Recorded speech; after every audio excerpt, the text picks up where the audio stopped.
Oficina de Gestión de la Calidad del Hospital Nacional Arzobispo Loaiza. El día de hoy tenemos una telecapacitación sobre guías de práctica clínica basadas en evidencia. Nuestro ponente invitado es el doctor Vladimir Santos Sánchez, profesional médico cirujano con experiencia en gestión en salud y salud pública, especialista en medicina integral y gestión en salud pública, actual jefe de la Oficina de Gestión de la Calidad del Instituto Nacional de Oftalmología, a quien agradecemos su participación el día de hoy.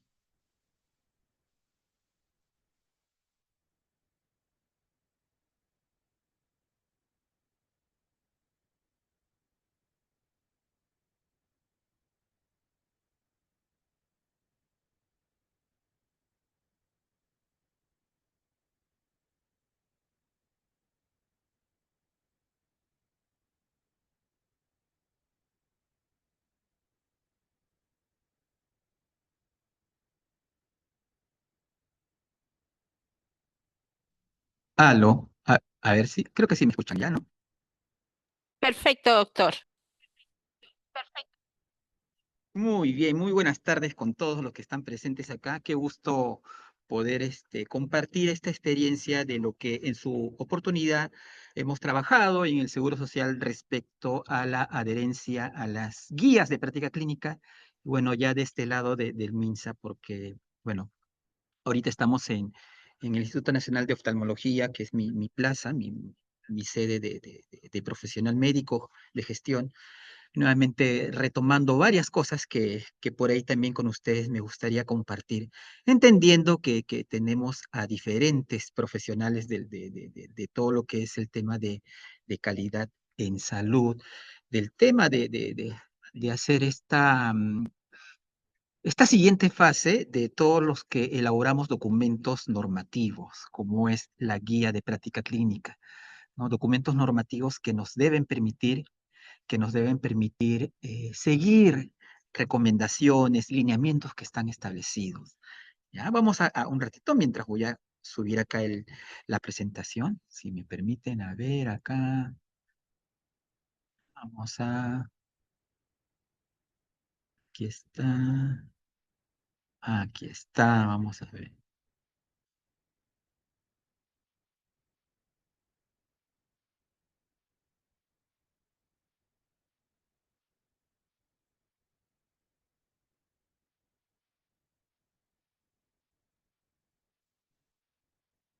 Estoy viendo si se puede ver la presentación, creo que todavía no, ¿no? Vamos a ver, un ratito.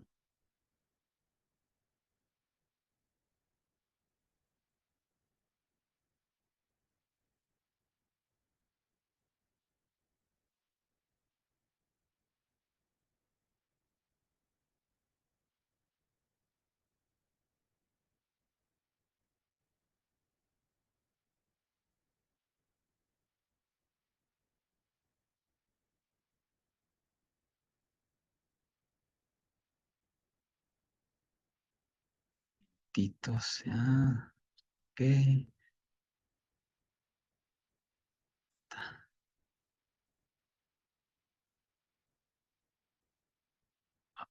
Sí.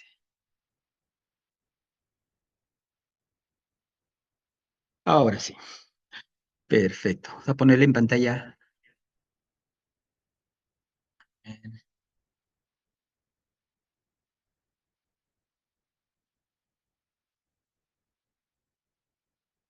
ratito, vamos a ponerle en pantalla más grande para que puedan ver.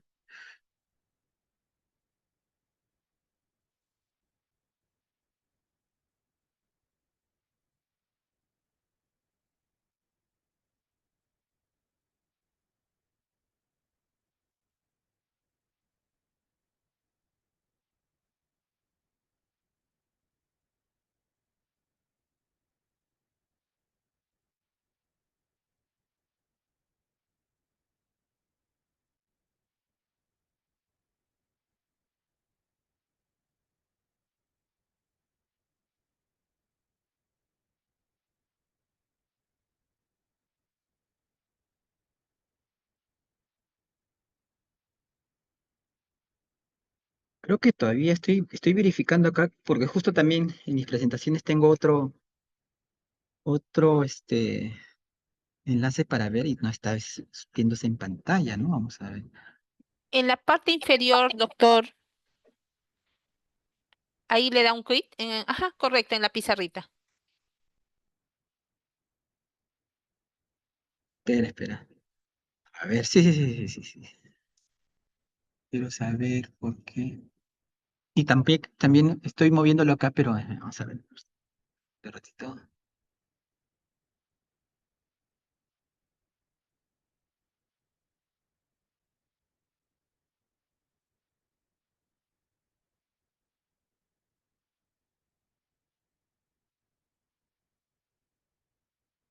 Ya está, ahora sí. Listo. Perfecto. Listo, seguimos. Ok, muy bien. Ya me hizo la presentación la doctora. Y qué gusto nuevamente para poder compartir esta, esta información que de repente a todos los profesionales que estamos aquí nos atañe, ¿no? En realidad es poder identificar qué documento normativo es el que nos puede a nosotros ser de mucha utilidad, porque las veces que de repente por ahí tenemos guías de práctica clínica, tenemos guías de procedimiento, tenemos protocolos, tenemos directivas normativas, a veces la mayoría de nuestros colaboradores, compañeros, colegas, se acercan a las oficinas, ¿no? Tanto de la Oficina de Gestión de la Calidad, de repente por ella planificación operativa o planeamiento estratégico, se acercan a veces también a la Dirección General queriendo o ser motivados para poder desarrollar o elaborar un documento que les permita eh, homogenizar sus prácticas, un documento que les permita pasar una supervisión, un documento que permita eh, tener una respuesta ante una situación médico-legal. O sea, es lo que usualmente ocurre en diferentes instituciones de salud, tanto públicas también como privadas, ¿no? Y en diferentes sectores, tanto del Ministerio de Salud como también del Seguro Social de Salud. Entonces, debemos siempre preguntar o hacer la consulta a estos colaboradores, a estos profesionales, ¿qué documento es el que ustedes están pensando trabajar en el contexto? Porque siempre para el profesional de salud, entendiendo que la guía de práctica clínica es un documento madre, es un documento que les va a permitir desarrollar cada una de las actividades prestacionales y también es un documento eh, que puede ser utilizado ante una situación de un tema médico legal, ¿no? Pero bajo la normativa actual que tenemos, guía de práctica clínica lo hacemos uso, o esta denominación es para otros documentos que no cumplen ese concepto, que está definido de acuerdo a la resolución ministerial que el MINSA ha establecido en la norma técnica de elaboración de documentos técnicos. Y eso justo también es lo que queremos compartir con ustedes como información. A ver, la siguiente. Siempre es bueno hacer recordar un poco el disclaimer, ¿no? Las opiniones expresadas aquí son únicamente las del autor y no reflejan necesariamente las opiniones de la institución a la que pertenezco. Esto en virtud a que de repente quiero transmitir en ustedes esta experiencia que hemos tenido en el Seguro Social de Salud. Yo he estado más o menos como 7 años ahí trabajando en la sede central de salud, justo en un área en donde desarrolla bastante documentos normativos, como ha sido el IETSI, y bastante lo que tiene que ver con la medicina basada en la evidencia. ¿Por qué? También porque las guías de práctica clínica, eh, en la elaboración de estos documentos, se basan en esa metodología sistemática de la evidencia. ¿Ya? Entonces, les vengo a comentar, a compartir con ustedes estos conocimientos que tenemos dentro del aspecto normativo que nos da el ente rector, como es el MINSA, como también el trabajo que se viene desarrollando en el Seguro Social de Salud. Hay algunas definiciones que a veces es bueno recordarlas siempre en una presentación, en un objetivo que nosotros podamos tener. Hay información que manejamos de la mano, ¿no? Hagámonos esta inquietud, ¿no? ¿Qué entendemos por adherencia a una guía de práctica clínica? ¿No? Esta adherencia eh, implica hacer esa coincidencia entre el comportamiento de un médico u otro profesional de la salud y la recomendación que está en la guía de práctica clínica. ¿Ya? Las guías de práctica clínica, como les voy a hacer más adelante esta presentación, las guías de práctica clínica tienen una metodología establecida bajo esa denominación de guías de práctica clínica que emiten recomendaciones ante una pregunta pico formulada y desarrollada por un grupo de expertos que tienen la denominación del grupo elaborador de las guías de práctica clínica, ¿no? La mayoría de las guías de práctica clínica con esta metodología emiten recomendaciones y es ahí donde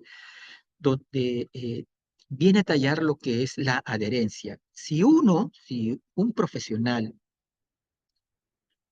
sigue establece, toma como suyo estas recomendaciones, entonces todo lo que se ha trabajado en este diseño de la guía va a tener un buen norte para nuestros pacientes, porque estamos siguiendo las recomendaciones que están establecidas en este documento. Eh, esa es la importancia de poder conocer el tema de la adherencia, ¿no? Y también de ahí viene lo que es la evaluación, ¿no? La evaluación de la adherencia, que ya también es otro proceso metodológico para poder eh, establecer cómo hacer esta evaluación a través de indicadores, que es lo más recomendable, o a veces también evaluamos la adherencia desde otro punto de vista de auditoría, que también implica otra actividad, ¿no? Relacionada a hacer una verificación de lo que está escrito en la historia clínica con lo que está indicado en la guía. Entonces, también vamos a comentar eso. Dentro de lo que es el proceso de la evaluación de la adherencia, implica recurso humano, implica procesos, implica tiempo, ¿no? Y todo un plan para poder implementar la adherencia. Vamos a avanzar, que quiero que sea un poquito más dinámico esta presentación. Acá hay dos objetivos en esta reunión que vamos a tener el día de hoy.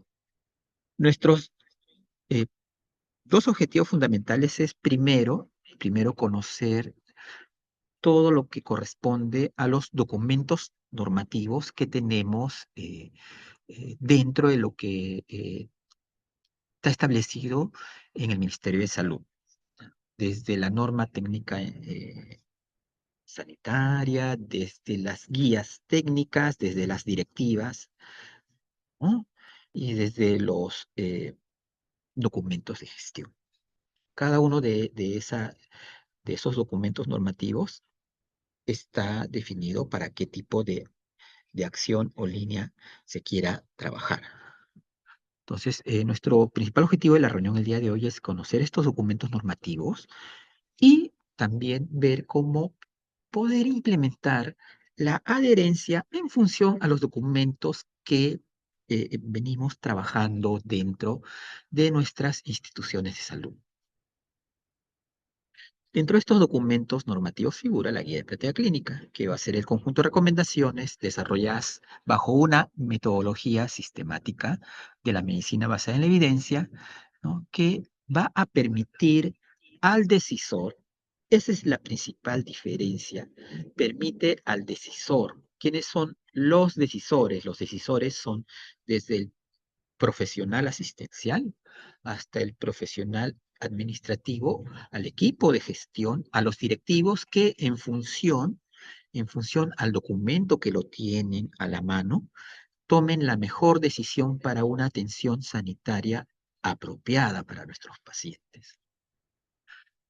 También por ahí tenemos la denominación de protocolo y tenemos también las vías clínicas. Entonces, estoy poniendo énfasis eh, de que saliendo de esta presentación, vamos a poder diferenciar qué es una guía técnica, qué es una guía de práctica clínica, qué son protocolos, qué son vías clínicas, que también en todo lo que es los documentos dentro de los servicios de salud, esto es el pan de cada día.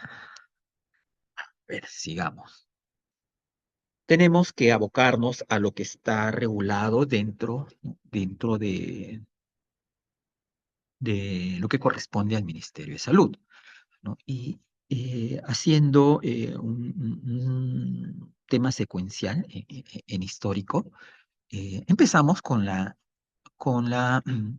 norma técnica, norma técnica de salud que aprueba la elaboración y uso de guías de práctica clínica del Ministerio de Salud. Esta norma técnica es la 117 que está todavía vigente desde 2015. Ya tiene ya sus 10 añitos, están próxima a poder actualizarse.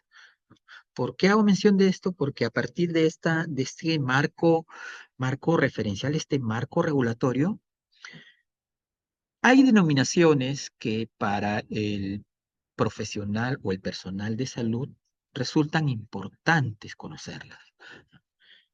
Se emitió la norma técnica sanitaria para la elaboración de guías de práctica clínica y en paralelo se estableció la metodología para la elaboración de guías de práctica clínica. ¿Qué pasa?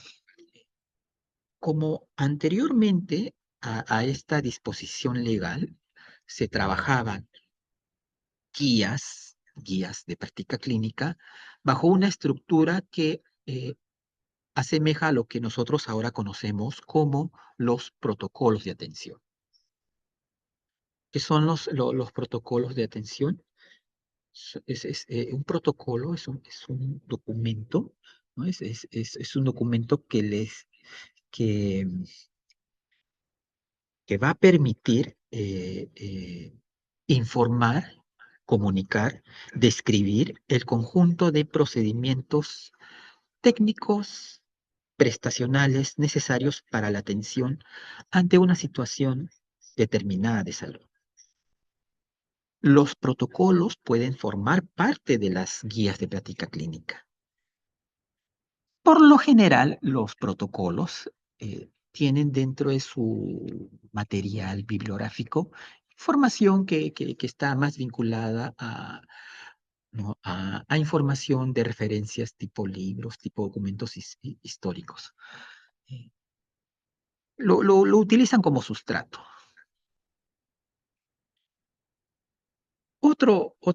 Bueno, y dentro del marco regulatorio en el uso y el desarrollo de guías de práctica clínica también se hace mención dentro de esta norma técnica sanitaria sobre adherencia, no en estricto de cómo poder implementar la adherencia en las instituciones de salud, pero sí se hace mención a que se tiene que trabajar esta parte de la adherencia, porque la adherencia es la siguiente fase a la implementación de una guía. ¿De qué nos va a servir una guía que esté bien formulada, bien desarrollada, si no podemos valorar el impacto que ha tenido estas recomendaciones en nuestros profesionales de salud? Por eso es importante también cómo en nuestros establecimientos de salud podamos eh, ver los mecanismos para poder implementar la adherencia, porque todavía no hay un marco regulatorio, es decir, todavía no está establecido las directivas, las normas dentro de lo que corresponde a la evaluación de la adherencia. Sí, a nivel internacional, a través de la Organización Mundial de la Salud, se dan las pautas o las líneas que uno puede ir desarrollando para implementar la adherencia a las guías de práctica clínica. Y este también es un documento importante para los que estamos dentro del sector salud, correspondiente a la elaboración de los documentos normativos del MINSA. Y también dentro de los documentos normativos está la guía de procedimientos, el manual de procedimientos. También es bueno que se conozcan ¿no? las directivas que implican los lineamientos para la implementación de la gestión por procesos. Entonces, haciendo referencia a esta norma, a esta directiva que desarrolla las normas, ¿no? Los documentos normativos del Ministerio de Salud, la resolución 826 del 2021, denomina documento normativo como todo aquel documento aprobado por el MINSA y que tiene la finalidad de transmitir información estandarizada y aprobada sobre aspectos técnicos. Esa es la importancia, esa es la importancia de poder contar con documentos que podamos tener una idea estandarizada, homogenizada de una actividad, porque existe siempre, y esto es común, que la mayoría a veces de los profesionales de salud, en la experiencia que ellos vienen desarrollando a través de los años de su labor asistencial, eh, eh, ellos tienen una forma de manejo de determinada patología o condición clínica. Y otro profesional de salud puede ser lo contrario. Pero, ¿qué es lo que se quiere? Estandarizar y evitar la variabilidad clínica, que no haya una situación en donde por alguna indicación del profesional de la salud no se cumpla aspectos que están regulados a nivel nacional e internacional. Por eso, esa es la definición que establece sobre documentos normativos. Transmitir información estandarizada y aprobada sobre aspectos técnicos, tanto asistenciales, sanitarios o administrativos. Y en rango de jerarquía tenemos la norma técnica de salud, que es la madre, ¿no? La que a partir de esa norma técnica de salud se disagregan los demás documentos normativos. Tenemos las directivas, tenemos las guías técnicas y tenemos los documentos técnicos, ¿ya? Entonces no vamos a hablar que un documento normativo es igual que un documento técnico. No, ¿ya? Son dos conceptos diferentes, ¿ya? Documento normativo no es igual que documento técnico. Documento normativo es el conglomerado de estos documentos, tanto normas técnicas de salud como directivas, como guías técnicas, como documentos técnicos. Y de manera general, estos documentos normativos tienen que ser, obviamente, correctamente redactados, ser claros, ser sencillos, están tipificados en qué tipos de documentos. A veces para su aprobación requiere un documento de trabajo previo, un anteproyecto o un proyecto. Y en determinadas circunstancias, estos documentos normativos tienen un carácter obligatorio, tanto para las IPRES públicas como las IPRES privadas que conforman el sector salud. Y para determinados documentos normativos también hay unas características particulares que justo es lo que vamos a ver en esta diapositiva. ¿Qué les llama la atención en esta diapositiva? ¿No? En la mayoría de los documentos, normativos, ¿no? Sea norma técnica de salud, sea directiva, sea guías técnicas o documentos técnicos, tienen casi la misma estructura, ¿no? Desde una finalidad, desde un objetivo, un ámbito de aplicación, la base legal, ¿no? Disposiciones generales, disposiciones específicas, y nos vamos a detener aquí en responsabilidades. Como ustedes pueden apreciar, tanto para la norma técnica de salud, tanto como para la directiva, como para el documento técnico, existe responsabilidades, ¿no? ¿Qué implica eso? Que la guía técnica, y dentro de la guía técnica tenemos a las guías de práctica clínica, no hay responsabilidades.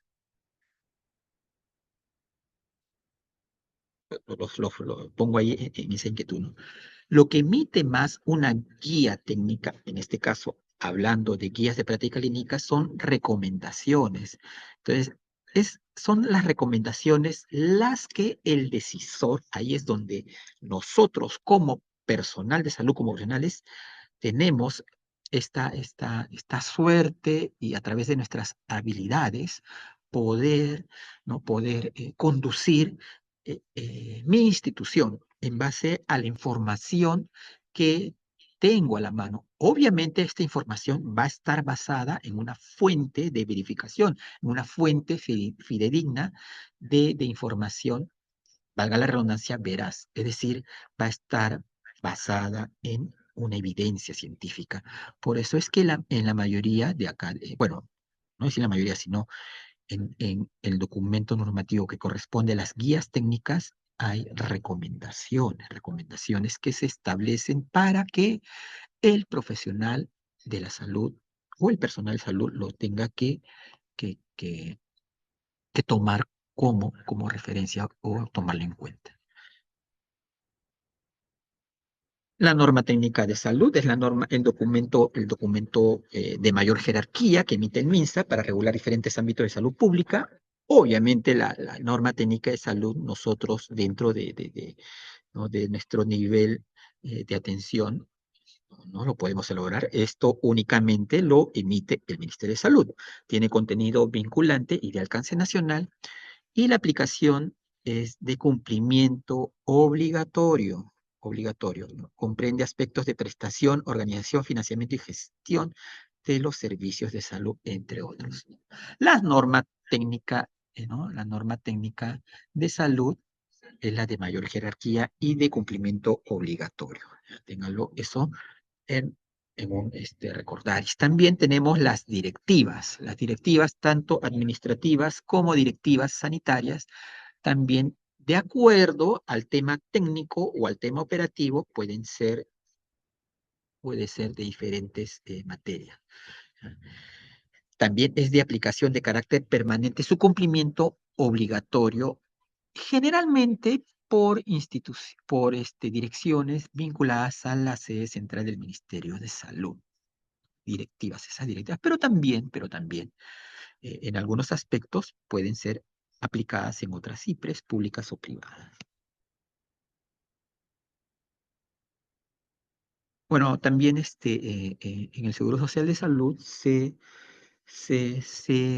trabajan, también ellos tienen un marco regulatorio de sus normas, también tienen establecidas sus directivas para la formulación de documentos técnicos, los traigo a colación. Yo les voy a alcanzar también a través, ¿no? A través de la doctora toda la información que ustedes ¿no? lo van a tener, ¿no? Con la doctora Leonor les voy a alcanzar toda la información que requieren, porque de eso se trata, de compartir la información. Aquí ya no estamos en la época, por decirlo así, de mis ancestros, de mis profesores, en donde la información era privilegiada y eres dueño del conocimiento. No, no, la información tiene que ser compartida, tiene que ser pública, ¿no? Y ya depende mucho de la persona, de cómo usa esa información. Y nos vamos a quedar aquí en la guía técnica. La guía técnica, que es otro documento normativo, nos va a definir de manera detallada el desarrollo de los procesos, procedimientos y actividades administrativas, asistenciales o sanitarias. Así está estructurada, así está establecido en nuestro marco regulatorio que tenemos guías técnicas. Y cuando se aboca al diagnóstico o tratamiento de un problema clínico, de una condición clínica, yo usualmente trato de evitar esta denominación de enfermedad, ¿no? Hablamos sobre problema clínico, sobre condiciones clínicas que afectan a nuestros pacientes, ¿no? Entonces, cuando se aboca a esa parte, recibe el nombre de guía de práctica clínica que contiene recomendaciones, ¿ah? Recomendaciones basadas en la mejor evidencia científica que orienten y facilitan la toma de decisiones. Y para eso nosotros tenemos que recordar que si hablamos de guía de práctica clínica, tenemos que enfocarnos a la norma técnica que estableció el desarrollo de guías de práctica clínica, que es la norma técnica del 2015. Ojo, este documento que establece los documentos normativos desde 2021 y esta norma técnica de guías de práctica clínica es del 2015. Entonces, se tiene que actualizar todo lo que corresponde a las normas técnicas sanitarias, ¿no? Que es un trabajo que entiendo, sí, ya lo vienen desarrollando en el Ministerio de Salud. Ahora también, en esta definición de las guías técnicas, se incluye a los denominados protocolos, y esto debe hacerse un uso correcto, ¿no? Yo les pongo acá, ustedes pueden ver en la diapositiva, ahí trabajamos bastantes guías de práctica clínica. Ustedes pueden entrar a la página del seguro, ponen IETSI, ahí van a encontrar todas las guías que se han trabajado hasta ese momento, hasta el año pasado en donde hemos estado ahí trabajando. Más o menos se elaboraron entre 58 guías de práctica clínica con esta metodología que es el que se va a mencionar, la metodología Gray, que también ahora para el Ministerio de Salud, bueno, no ahora, sino ya buen tiempo también lo viene desarrollando el Instituto Nacional de Salud, a través ahora del Centro de Evaluación de Tecnología Sanitaria.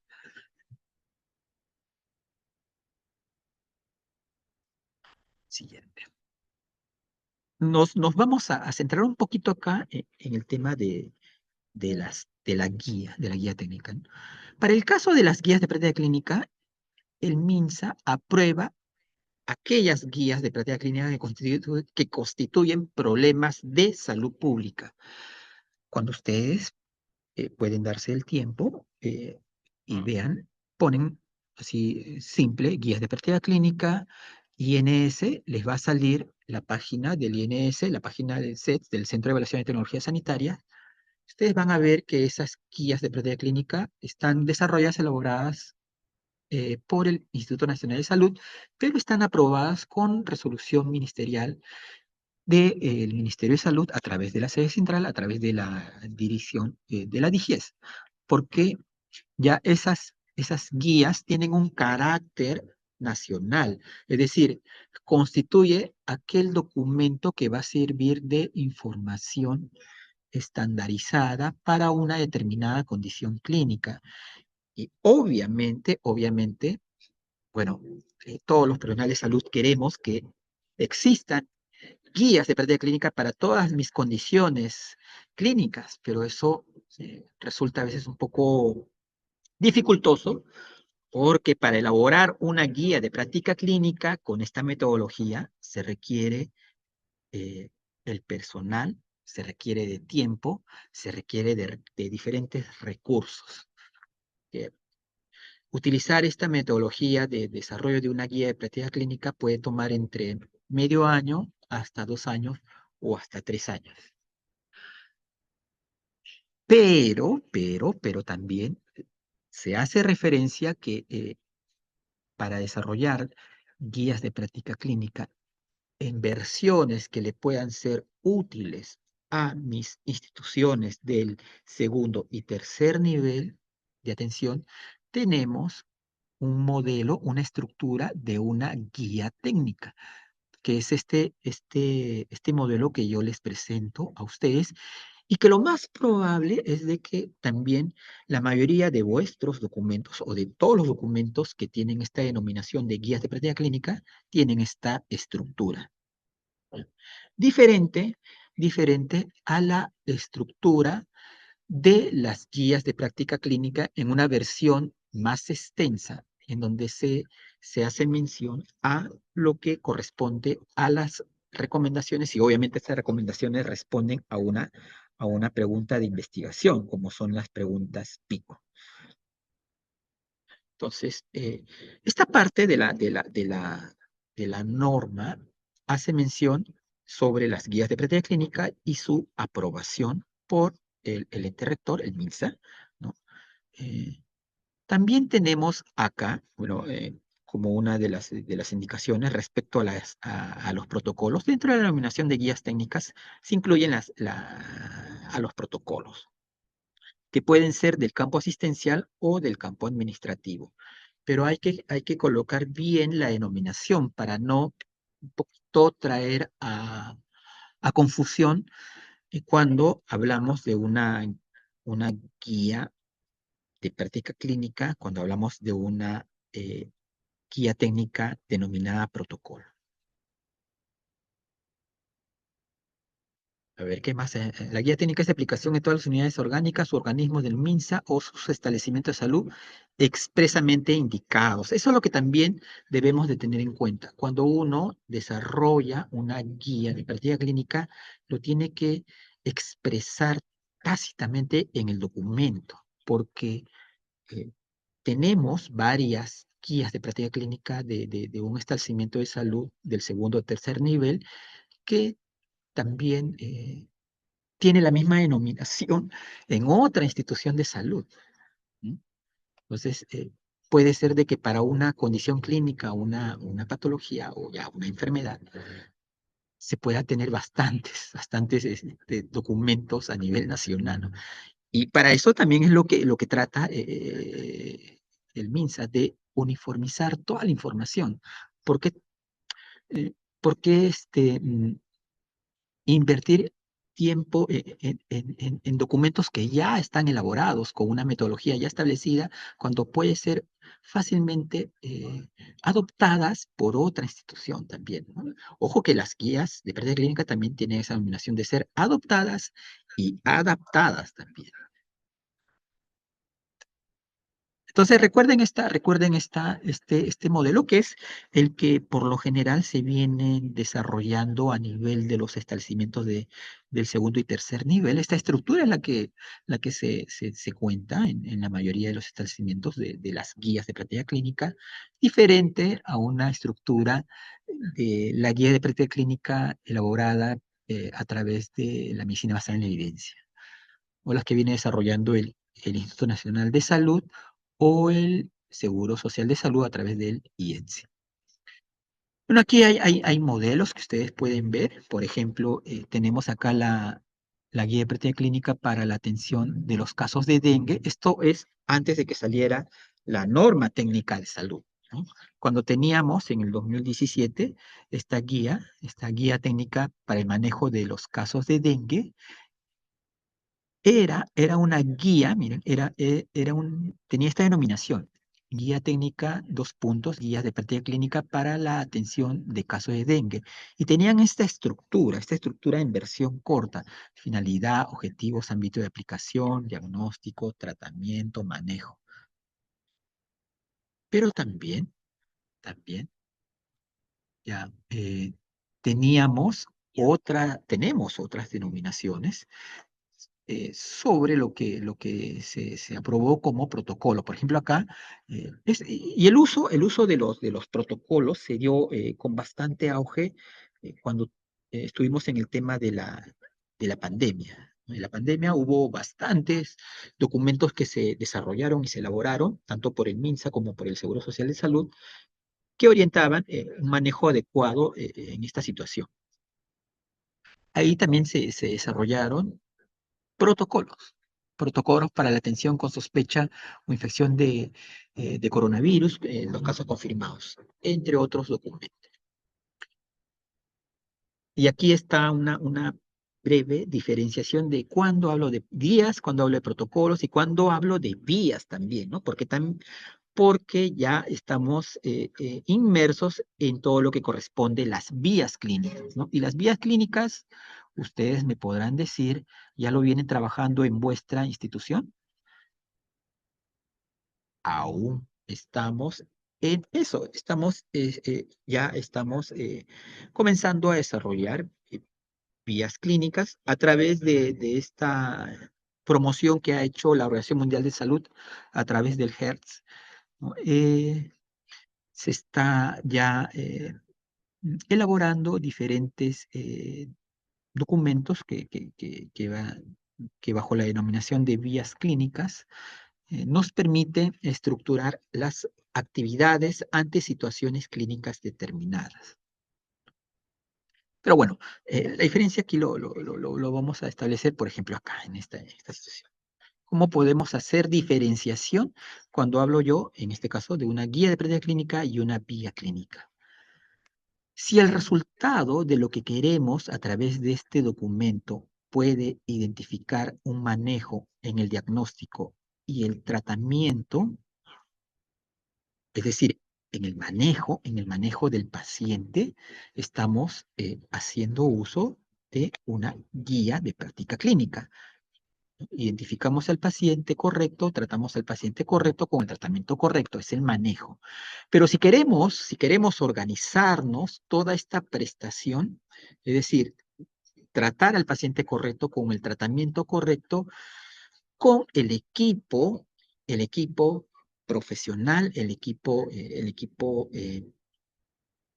médico adecuado, o el equipo del recurso, ¿no? En un lugar adecuado estamos haciendo uso de las vías clínicas. Y más que nada también el tema de las vías clínicas es para poder orientar de manera gráfica a los profesionales de salud cuáles son los pasos que se tienen que hacer frente a a una situación o una condición clínica. La guía de práctica clínica es un documento con bastantes cantidad de hojas o páginas. Eh, a pesar de que tenga versiones extensas y versiones cortas, sus páginas son inmensas. A veces pasan más de 50 hojas o 100 hojas. Bueno, una buena guía. Pero lo que quiere en ese momento de la atención el profesional de salud es tener un esquema de cómo se organiza mi servicio para poder atender ante esa situación de condición clínica o enfermedad, entre comillas, ¿no? Saludos. Acá hay una consulta. Saludos, doctor Vladimir. ¿Nos puede decir si para establecer el cuidado integral de salud que se viene aplicando a manera de piloto en el Hospital Nacional Arzobispo Loaiza, se puede aplicar un protocolo o vía? Ahí se puede utilizar la denominación de protocolo, ¿no? Para el cuidado integral de salud. Y ¿no? Entendiendo, identificando ¿no? de qué tipo de cuidado se va a desarrollar, ¿no? A ver, acá se lo hace. Bueno, sí. Recuerdo en mi pregrado cuando también rotaba ahí por el hospital Loaiza. Ya, bueno, para que ustedes lo puedan tener en mayor orientación eh, y, y, y que se nos quede bien esta denominación de las vías, son estas de acá, ¿no? Las vías clínicas, ¿no? Las vías clínicas en recomendación por la Organización Mundial de la Salud, que ha dispuesto que todos los países de, de este lado del continente, hagan uso de este instrumento de vías clínicas, en donde nos permiten actuar frente a una situación clínica, ¿no? Eh, que sucede con el paciente y describir cuáles son los pasos que se deben seguir, ¿no? En la atención de la enfermedad, de la condición clínica, por ejemplo, acá, ¿no? De las situaciones que ha comenzado a trabajar a todos estos países de la región de las Américas ha sido el HERTZ. El HERTZ. El HERTZ implica que o sea, es una prioridad para la Organización Mundial de Salud el manejo de las enfermedades, ¿no? Que abordan la hipertensión arterial y el riesgo cardiovascular. Entonces, esta hoja que ustedes lo pueden ver, ¿no? Este documento es una vía de abordaje para el manejo de la hipertensión arterial y el riesgo cardiovascular, ¿ya? Si ustedes pueden apreciar, se sigue una secuencia de pasos de lo que se debe de desarrollar ante una situación como la hipertensión arterial. desde la toma de la medición, ¿no? Desde el personal que va a apoyar a esta toma de la medición, hasta también uso de dispositivos que ayuden, ayuden al propio paciente a hacer una autorregulación de su cuidado, como por ejemplo medirse su riesgo cardiovascular. Incluye lo que es el protocolo del tratamiento, entre otras actividades que están contenidas en una guía clínica. Bueno, hablar de guías, hablar de guías es amplio, amplio, ¿no? Pero para poder seguir comentando, porque estamos tratando siempre de contener toda la información que a nosotros mismos nos pueda permitir tomar la mejor decisión de qué documento usar. Eso está acá en la presentación del día de hoy. Vámonos a abocarnos ahora a la parte de las guías de práctica clínica. Ya hemos visto este marco referencial de los documentos normativos y vamos a entrarnos un poquito más a lo que son las guías de práctica clínica. Entonces ya sabemos que las guías de práctica clínica son recomendaciones, conjunto de recomendaciones desarrolladas de forma sistemática. Hay una metodología y nos va a permitir a los profesionales, al personal de salud, tomar la mejor decisión. Estas tres características son importantes para una guía de práctica clínica, que te permita tener mejores resultados en salud, es decir, basarnos en la evidencia científica, tener mejores opciones para el manejo de los pacientes, tener menor variabilidad clínica. Implica que el paciente ante una misma condición, ante una condición clínica, va a un establecimiento de salud, el profesional, bajo este documento, le pueda dar la recomendación adecuada y que no resulte en una recomendación basada en su experiencia, ¿no? Que vamos a permitir que no haya esa disparidad, ¿no? de diagnósticos que pueden suceder ante una misma condición clínica. El otro también es el uso eficiente de nuestros recursos. Si ya de por sí, como instituciones públicas, nuestro recurso es a veces limitado, nosotros tenemos que hacer eficiencia de nuestros recursos, porque vamos a contar con información que nos permita tener una mayor orientación de qué bienes son seguros, eficaces y adecuados para nuestros pacientes. Poco también nuevamente, es un resumen, ¿no? Que son guías, vías y protocolos. Las guías, el ámbito de elaboración, confluye un grupo elaborador de guías, es una comunidad científica las que los desarrolla. Y cuando hablamos de comunidad científica, no estoy exonerando a cualquier personal de salud o profesional. También puede participar dentro del grupo elaborador de guías, ¿no?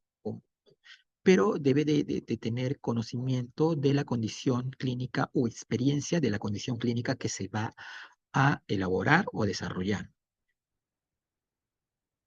Protocolos, cuando el ámbito de elaboración es a nivel de la misma institución, del mismo establecimiento de salud. ¿Ah? Y por lo general, pues, dentro de lo que es el juicio el juicio técnico de la elaboración de este documento no es tan alto como si fuera de una guía de práctica clínica. Tema de vías, pues también está bajo un sistema nacional o de regulación. Todavía en nuestro país ya se está implementando todo lo que corresponde a las vías clínicas. Estamos bajo la la experiencia que se viene desarrollando a través de Hertz. Estamos implementando estas vías, pero es muy probable que ya se puedan emitir las directivas para el desarrollo de este documento de vías. Aquí también hay una denominación que corresponde a las guías de práctica clínica adaptadas y adoptadas, ¿ya?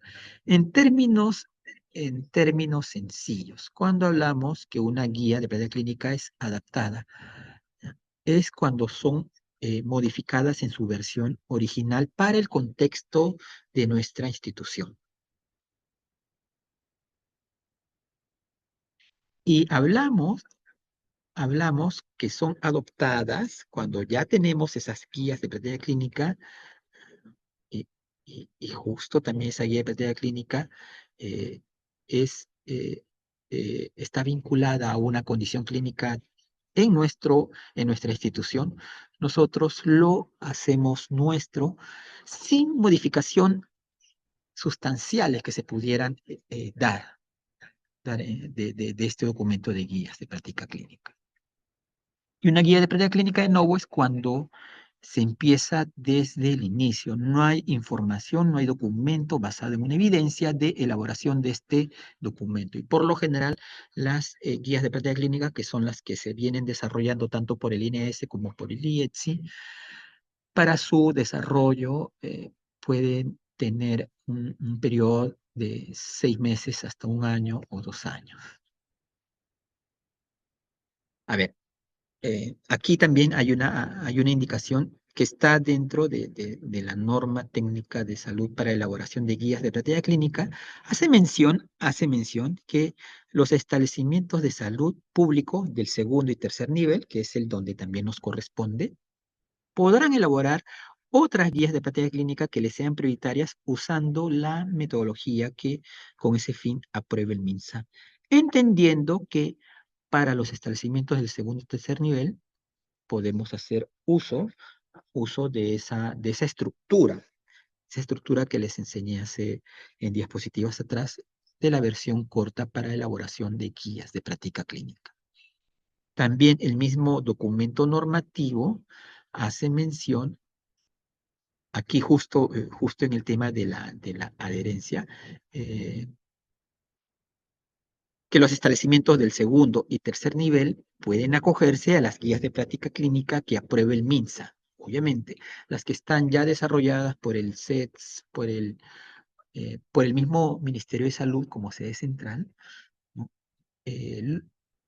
Tanto los hospitales como los institutos nos podemos acoger, pero también ya debemos de ir trabajando la evaluación de la adherencia a las mismas. ¿Con qué metodología podemos hacer la adherencia a las mismas? Yo les voy a transmitir una experiencia que desarrollamos en el seguro y también lo que venimos desarrollando acá en el Instituto Nacional de Oftalmología. Bueno, hace un poco de referencia sobre lo dispuesto dentro de la norma técnica para la formulación y desarrollo de guías de práctica clínica. Y aquí están las dos versiones para que ustedes también lo tengan como referencia. Esta estructura es para la elaboración de guías de práctica clínica en una versión extensa, en donde se utiliza la medicina basada en la evidencia y del cual tanto el Instituto Nacional de Salud como el Seguro Social de Salud lo vienen desarrollando para la formulación de sus guías de práctica clínica. Este modelo de estructura es la que usualmente se utiliza para la elaboración de los documentos denominados guías a nivel de los establecimientos del segundo nivel, hospitales o institutos, que por la mayoría, es muy probable que la mayoría de ustedes dentro de sus documentos tengan esta estructura.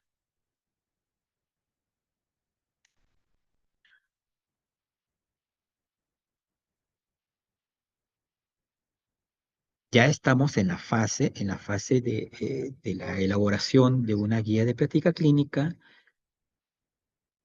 ¿Y cómo podemos ir de la mano con la adherencia? Lo ideal es que para poder establecer la adherencia a las recomendaciones de una guía de práctica clínica, se sustente en indicadores para poder medir, ¿no? Poder medir un indicador nos va a permitir establecer si el personal o profesional de salud está haciendo uso de estas recomendaciones. Lo ideal es que durante el desarrollo de una guía de práctica clínica se incorpore los indicadores de la adherencia a esta guía de práctica clínica. Es decir, a medida que se va desarrollando esta guía de práctica clínica, ya debemos de ir trabajando en paralelo cómo medir la adherencia a esas recomendaciones de la guía. Lo más probable también es que nosotros ya tengamos las guías y debemos de ir construyendo indicadores de adherencia para esas guías que ya se formularon, ya se desarrollaron, ya están vigentes, ¿no? Va a tener que hacerse un trabajo de verificación, evaluación y de priorización de qué es lo que queremos medir como adherencia, porque eh, tenemos bastantes guías de práctica clínica y nosotros debemos priorizar cuál, cuál recomendación vamos a hacer la evaluación correspondiente. Bueno, las fases en la elaboración de una guía de práctica clínica para que ustedes lo puedan tener de conocimiento. Desarrollar una guía de práctica clínica con esa metodología basada en evidencia es un poco compleja, pero no en términos eh, que puedan un poquito apartar al profesional de salud para poder incorporarse como grupo elaborador de guías, sino que está basada en información, en una metodología que se debe de seguir. Y también hay responsabilidades. Estas responsabilidades tienen que ver con, desde primero, cuando uno desarrolla una guía de práctica clínica, debe de conformarse un grupo elaborador de guía. También debe de establecerse profesionales competentes en todo lo que es el desarrollo de una guía de práctica clínica, como es un equipo metodológico, un coordinador, un responsable del seguimiento y monitoreo de las guías, el revisor tanto clínico como metodológico y la priorización de las guías de práctica clínica, porque también sabemos y conocemos que nuestro propio personal de salud quiere que se trabajen o desarrollen esta guía de práctica clínica para mi servicio, para mi departamento, pero debemos de priorizar cuál va a ser, ¿no? Y esto se establece dentro de la institución, cuál va a ser la condición que se va a trabajar. Bueno, si tuviéramos la posibilidad de poder contar con el recurso, tanto del profesional, ¿no? De la disponibilidad de los tiempos, podríamos desarrollar todas las guías que nos explican, pero hacerlo bajo esta metodología implica un poco, ¿no? Tener el tiempo ¿no? y la disponibilidad presupuestaria adecuada.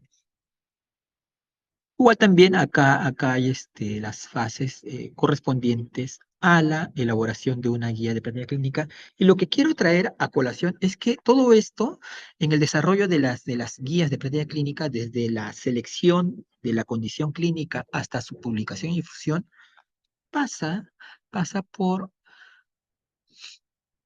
una metodología basada en evidencia científica. No me voy a detener tanto en esto porque desarrollar una guía de práctica clínica también eh, implica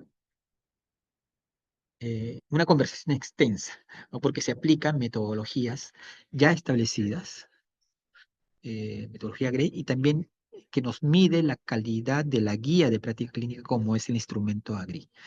Lo que sí es fuerte, ¿no? Es evidente, es que todo, toda generación de conocimiento, ¿no?, tiene que estar basada en la mejor evidencia disponible. Y esto ya lo dijo, ¿no? Ya lo dijo el profesional Guyot sobre eh, las actividades desarrolladas tanto en el aspecto de la medicina como en otros aspectos de profesionales de salud basadas en evidencia. Porque nos permite mejorar la calidad de atención, apoyar la innovación tecnológica y optimizar los costos en una institución.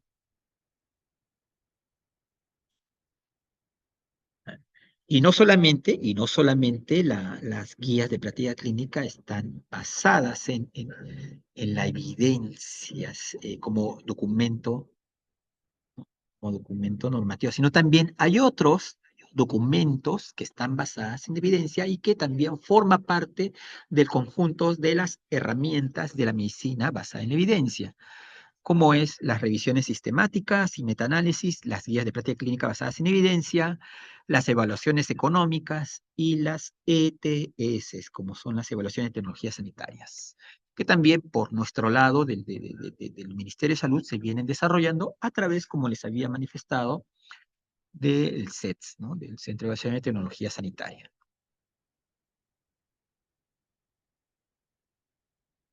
Igual es la pirámide de investigación de la medicina basada en la evidencia. Tenemos acá desde la fuente de información primaria hasta la fuente de información secundaria, terciaria y las demás fuentes en la pirámide de la evidencia. Antes de pasar a esta parte, porque recuerden que hemos hablado de norma técnica de salud, hemos hablado de directiva, hemos hablado de guías técnicas y nos hemos detenido en un buen tiempo en la guía de práctica clínica. El siguiente es documento técnico. Pero aquí hay hay un comentario que nos dicen acá. Estos instrumentos, ¿existen instrumentos utilizados por los revisores clínicos y metodológicos? Claro, sí, sí, sí, sí. Es toda una metodología, ¿no? Ellos utilizan, tanto los revisores clínicos como los metodológicos, utilizan eh, ¿no?, una metodología para hacer las evaluaciones correspondientes, ¿no? Y los tiempos establecidos también se vienen brindando, ¿no? A ver acá, así como el MINSA elaboró la matriz de adherencia en la guía de práctica clínica para el dengue, ¿por qué no elabora matrices de adherencia a las guías de práctica clínica para las prioridades, por el MINSA? Pues como se sabe, los servicios de salud no cuentan con el presupuesto suficiente para contratar a personal idóneo. De esta manera se trabajaría con eficiencia. Sí, sí, entendiendo que es importante poder tener un instrumento de medición de la herencia que sea uniforme, ¿no? Uniforme o como referencia para las determinadas guías que en los establecimientos de salud se vienen desarrollando, ¿no? Es parte justo también de la experiencia que hemos tenido en algún momento en un trabajo en conjunto que se desarrolló tanto Salud como el MINSA, y justo para el tema del dengue, ¿no? Ahí justo cae a colación lo que se trabajó en su oportunidad por el tema del dengue y cómo medimos la adherencia, ¿no? Lo vamos a ver en un ratito. Ya, para finalizar esto de los documentos normativos, también tenemos los documentos técnicos, ¿ya? Los documentos técnicos que pueden ser doctrinas o lineamientos de política. Por ejemplo, la política de gestión de la calidad en salud es un documento técnico, ¿ya? El sistema de gestión de la calidad, los planes de diversas naturalezas y los manuales que corresponden a la denominación de documentos técnicos. Algunos son de cumplimiento obligatorio, otros no. Algunos referenciales y otros no. Ya, aquí viene, a ver cómo estamos del tiempo. Aquí viene un poco la experiencia que desarrollamos en el Seguro Social de Salud. ¿Cómo, cómo hicimos fuerte para que la adherencia a la adherencia a las guías de práctica clínica pueda ser, ¿no?, un dogma en en todas las IPRES del Seguro Social de Salud. Primero, porque lo incluimos dentro del plan estratégico institucional, ¿no? Justo está una de las objetivos estratégicos institucionales del Seguro Social de Salud, la medición de la adherencia. Entonces, eso fue nuestra puerta de entrada para que se comenzara a trabajar sistemáticamente todo lo que es la implementación de la adherencia a las guías de práctica clínica. Y también se estableció una directiva, ¿eh? Se llegó a establecer esta directiva para la evaluación de la adherencia a las guías de práctica clínica en el Seguro Social de Salud.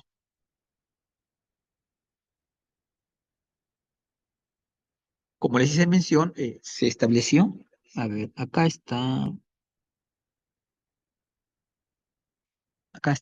dentro del Plan Estratégico Institucional del Seguro Social de Salud, se estableció, ¿no?, dentro del componente de estándares de calidad, el porcentaje de adherencia a las recomendaciones de las guías de práctica clínica, ¿no? Mediciones que se vinieron dando desde 2020, 2021, 2022, 2024 y esperando que todavía continúe el tema de la medición de la adherencia en el Seguro Social de Salud, porque a partir de esa implicancia de poder contextualizarlo dentro de un plan estratégico, ¿no?, se comenzó a trabajar la metodología de implementación para la adherencia. Una guía de práctica clínica, tiene dentro de su formulario de desarrollo, responde a una pregunta de investigación de determinada condición clínica. Por ejemplo, el tema del COVID, ¿no? Del COVID que en su momento se trabajó, ¿no? Eh, Esa pregunta de investigación puede tener diferentes respuestas, ¿no?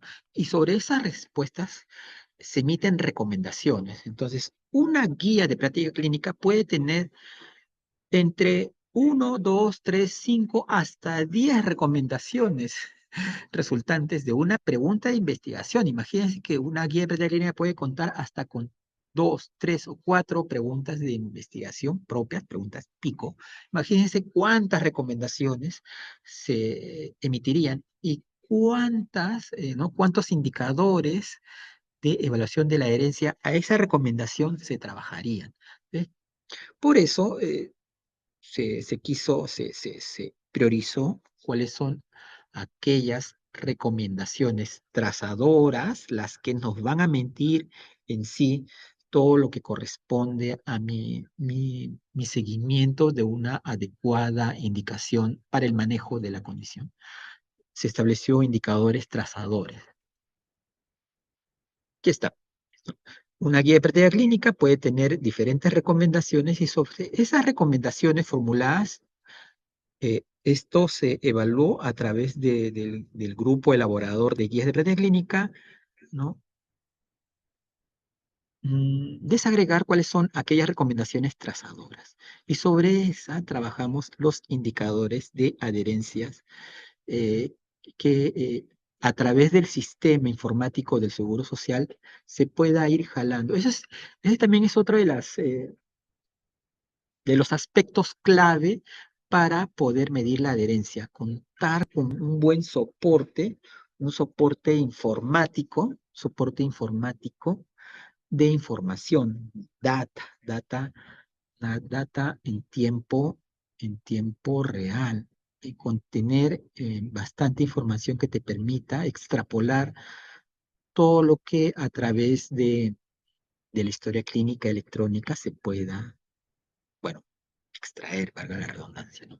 Y en eso sí ha sido fuerte en el caso del Seguro Social de Salud, porque ellos manejan sistemas informáticos como el ESI, que te permite tener información, ¿no?, estandarizada. ¿Y cómo hacerlo afín a nuestro personal de salud, a nuestros profesionales? Es que todo lo que se trabaja, ¿no? Todo lo que se trabaja con información, con documentos, todo lo que se ve en la parte de la evaluación, tenemos que hacerlo público, tenemos que hacerlo transparente, ¿no? Todos los indicadores se deben de demostrar y en su oportunidad nosotros publicamos toda la información que se trabajaba sobre indicadores de adherencia de determinadas condiciones o patologías, como por ejemplo, nosotros ya teníamos nuestra guía de práctica clínica para el manejo de la hemofilia, teníamos para el manejo del COVID, para la enfermedad renal crónica, para la enfermedad hipertensiva del embarazo y eh, lo publicamos en el portal del IETSI, los resultados de los indicadores de la adherencia. Por ejemplo, en el manejo del COVID-19, un indicador es sobre el no uso de antibióticos en pacientes hospitalizados. Y nosotros a través del ESI, el Sistema Informático del Seguro Social de Salud, extraíamos la información que cada una de las redes asistenciales a través de la historia clínica electrónica ¿no? Lo indicaba. Por ejemplo, ¿no? Lo ideal es que acá, en el no uso de antibióticos en pacientes hospitalizados por COVID, llegue al 100%, ¿no? Entonces, y acá se veía que sí, entonces, había un uso de antibióticos en manejo de pacientes con COVID, ¿no? Y así cada una de las recomendaciones que se comenzaron a establecer. Por ejemplo, para el caso del manejo del COVID, teníamos hasta 13 indicadores de adherencia.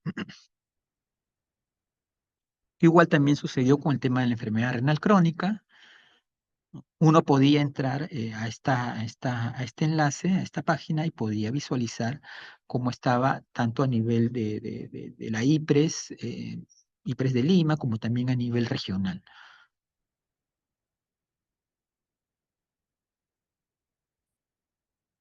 Igual, es toda la información, nosotros lo teníamos como un aspecto de poder, de poder ser útil para los decisores, como un tablero de mando que orientaba cómo estamos yendo en el manejo de determinada condición o enfermedad.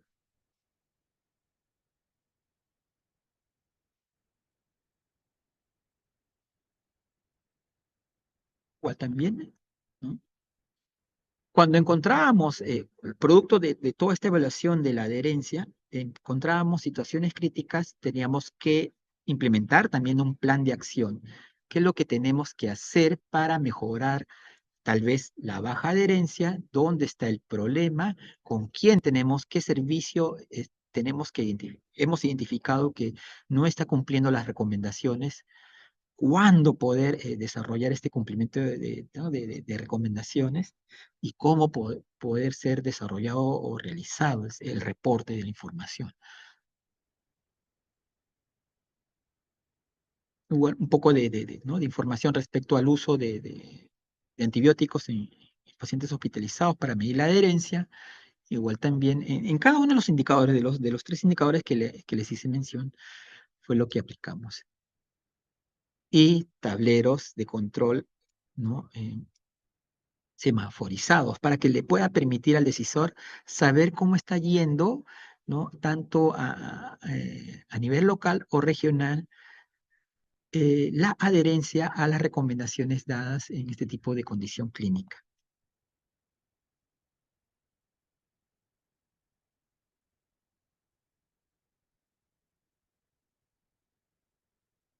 Por aquí está, a ver, claro, son, son tableros, son cuadros o formatos que nos que nos permite medir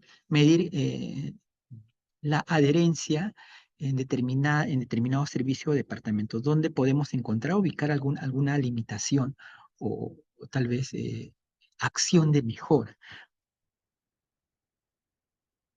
Y aquí es lo que viene de las acciones que se trabajó en coordinación con el Ministerio de Salud respecto al tema del dengue.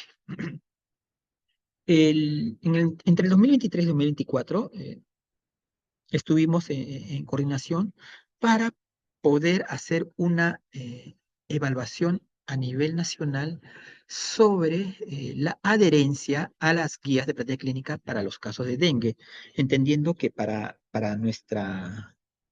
la región de Lima, los casos estaban en aumento, en incremento. Entonces, se trabajó en función a la guía técnica aprobada en ese momento del dengue, la guía de práctica clínica del manejo del dengue, ¿no? que está vigente.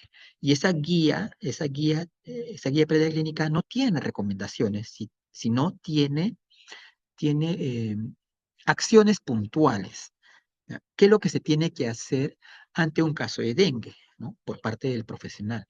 Entonces, nosotros adaptamos una versión de evaluación de la adherencia de esa guía de práctica clínica y lo trabajamos en todas las instituciones del Seguro Social de Salud, pero no en todas, sino en aquellas regiones en donde vimos que los casos de dengue estaban incrementados, como ha sido en el caso de Ica, de Piura, de Lambayeque, de La Libertad. Aspectos positivos de esa evaluación fue que pudimos contar con el apoyo del personal de las regiones para poder tener la historia clínica en el momento y la evaluación correspondiente, porque en el caso del seguro, era hacer una revisión a través del ESI del cumplimiento de estas acciones que estaban dentro de la guía técnica del manejo del dengue. Y producto de esa evaluación, ¿no?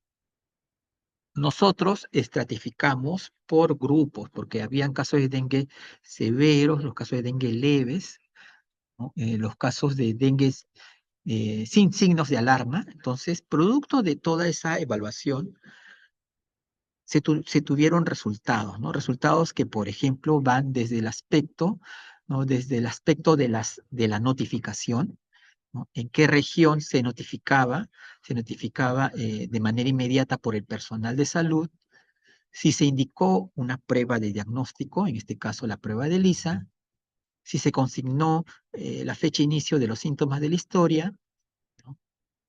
Si se indicó paracetamol vía oral, y también sobre el no uso de los AINES, que justo fue también un tema relevante y por el cual se tuvo que trabajar más, porque entendiendo que había una complicación de los casos de dengue que llegaban al establecimiento de salud en fases en donde el manejo tenía que ser inmediato, pero el antecedente era sobre el consumo de los antiinflamatorios no esteroidales. Entonces, ustedes pueden ver que fue fácilmente adaptable esta versión de evaluación de la adherencia de una guía técnica, es decir, la que nosotros lo trabajamos, lo tenemos en nuestras instituciones, ¿no?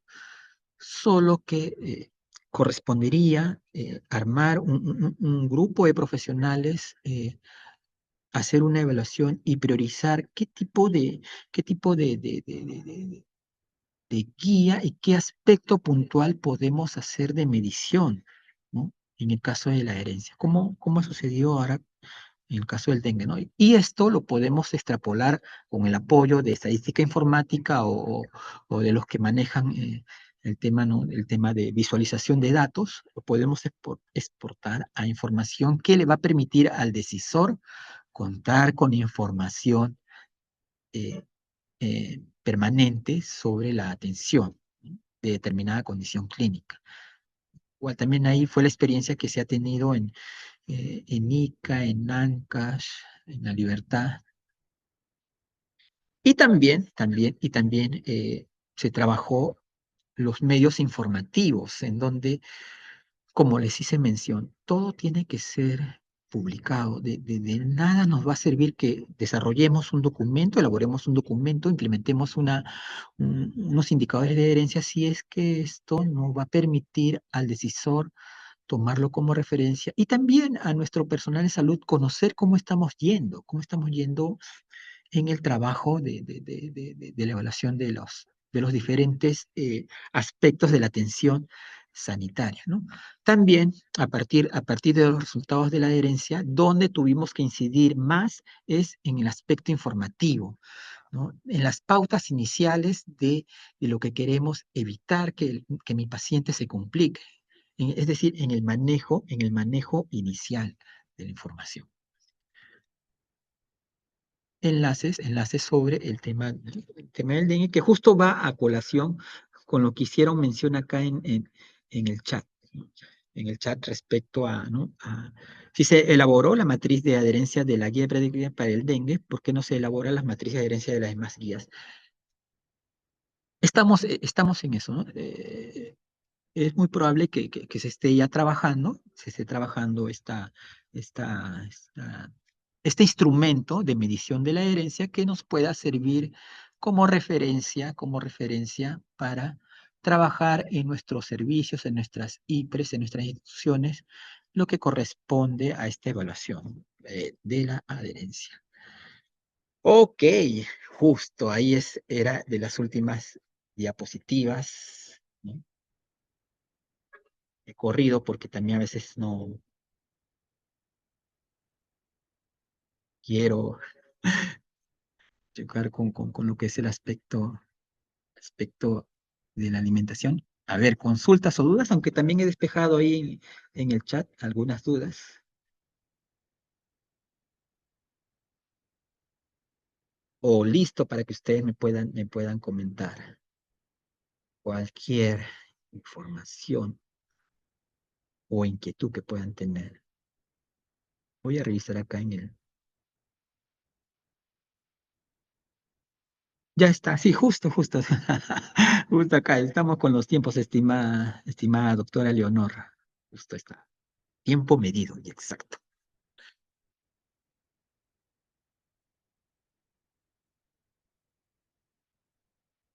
A ver, vamos a ver acá. Creo que ha estado. Sí, bueno, sí, están preguntando por las constancias. Yo entiendo que sí. Estimada doctora Yupari, sí, con gusto para poder,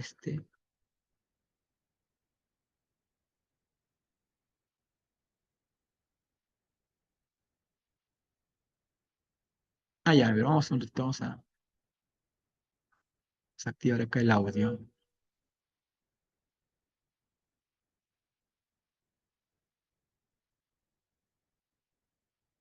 A ver.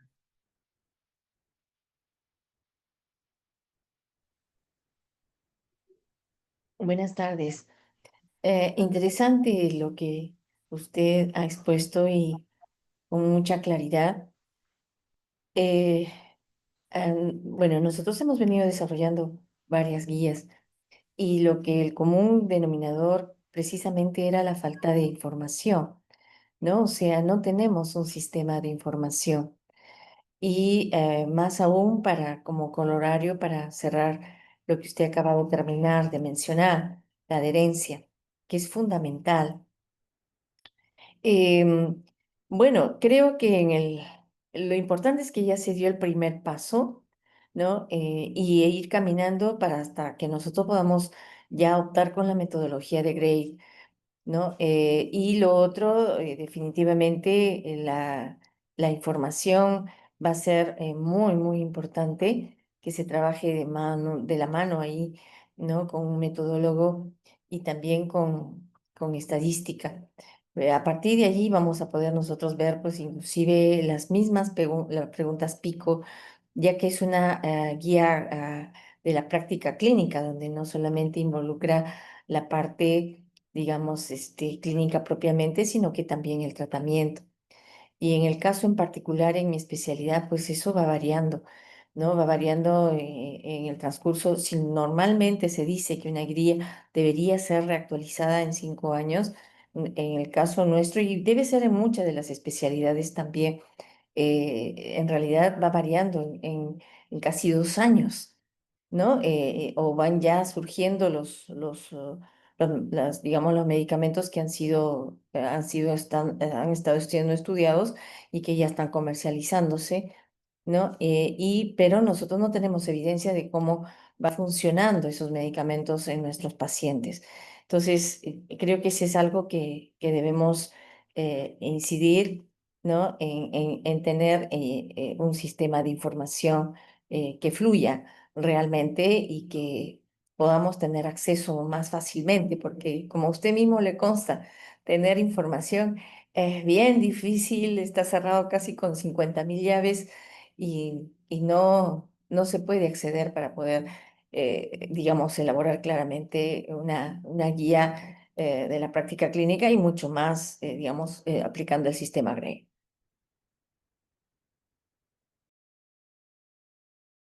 Sí, pero también sí, efectivamente, el tema de tener los recursos disponibles para poder elaborar una guía permitiría a todos los establecimientos de salud, ¿no? Contar con información del cual el profesional le es fuerte, le vale, ¿no? En el sentido de que está basado en una evidencia. Pero también, pues, en los últimos 2 años, el CETS, que es el Instituto Nacional de Salud, el Centro de Evaluación de Tecnología Sanitaria, hay un buen grupo de profesionales, de colegas que tienen esa disponibilidad. Yo les invito tal vez a través del Hospital Loaiza o a través de las autoridades correspondientes, puedan contactarse ¿no? con el CETS del INS.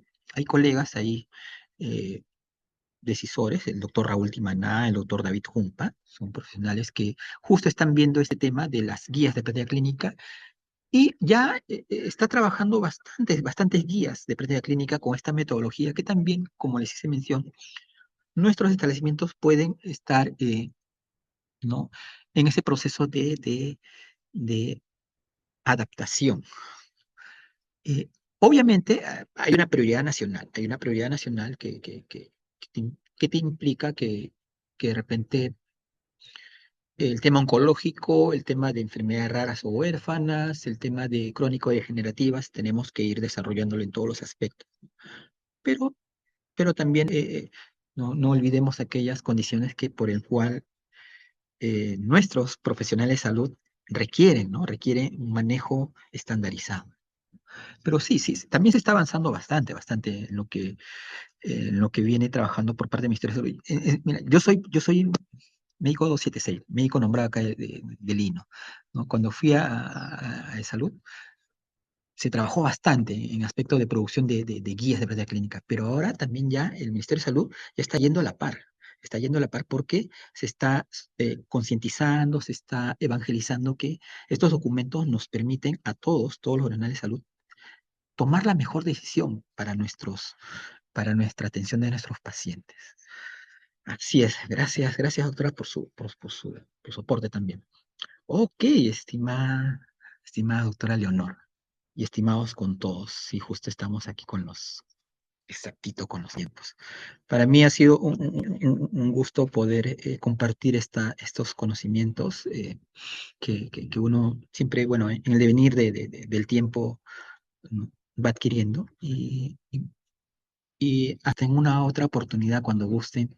Y bueno, y en representación también de acá del Instituto Nacional de Oftalmología, con gusto las puertas abiertas para cualquier coordinación que podamos tener. Estamos acá cerquitas, somos vecinos. Así que con gusto para poder atenderlos siempre de mejor forma. Muchas gracias, doctor, por su ponencia. Muy buena información la que nos ha dado el día de hoy y ya estaremos en contacto de repente para una próxima. Muchísimas gracias. Cuídense, hasta luego, muchas gracias.